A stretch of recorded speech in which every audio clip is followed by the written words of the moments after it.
السيد هذا اللي هضر غيسكتو ماديا او معنويا. هاد الحكومه هادي اللي كيسميوها حكومه كفاءات، دابا هاد السيد هذا نهار زاد في المحروقات. بخبركم ان الانخفاض اللي كاين دابا حاليا في الاسعار ديال المحروقات في السوق الدوليه ما عمرو كان، ما كانش حتى في الوقيته اللي كنا حنا نديروا المازوت 8 دراهم. ولكن هذا بالنسبه لي الا زاد عليك انت الفقير ولا زاد عليك انت الدرويش، شنو جهدك غدير؟ اش غدير؟ ولكن شكون اللي غيبرزط هذا الا تزاد في المازوت وفي ليسانس؟ شكون اللي غيبرزطو؟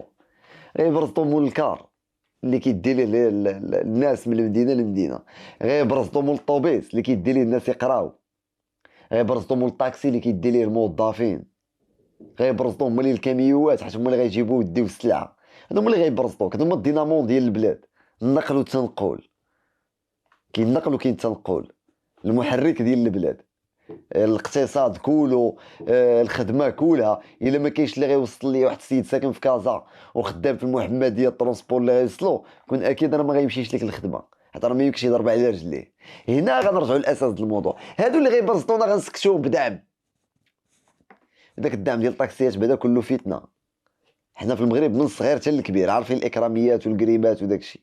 يعني عارفين الطاكسي، حنا عندنا طاكسي واحد غادي في الطريق فيه 3 ديال الناس، فيه شيفور مول الطاكسي ومول الكريمه. ولا لقيتي مول الكريمه هو مول الطاكسي كتلقاه ما تيخدمش فيها، كتلقاه عنده 2 شيافر 3. سير الكيران وسير وسير وسير. المهم ما علينا، دوك خداو الدعم سكتوا. وانت الدرويش غديرو ب 13 درهم وغتصبر وغتسكت. وهو غيكون اكبر انخفاض في اسعار المحروقات في التاريخ ديال المغرب نهار الحد الجاي ان شاء الله. 4 ريال شي طنيز كي داير. اسمحوا لي على هذا المصطلح حيت فعلا هادشي كيخرجك على السيطره. والله كتكون غادي عفوي هضره كتبدا هضره كتفقص ملي كتشوف ان اسعار المحروقات في السوق الدوليه. سي بيتات وما سميتك سي سيد الوزير المحترم.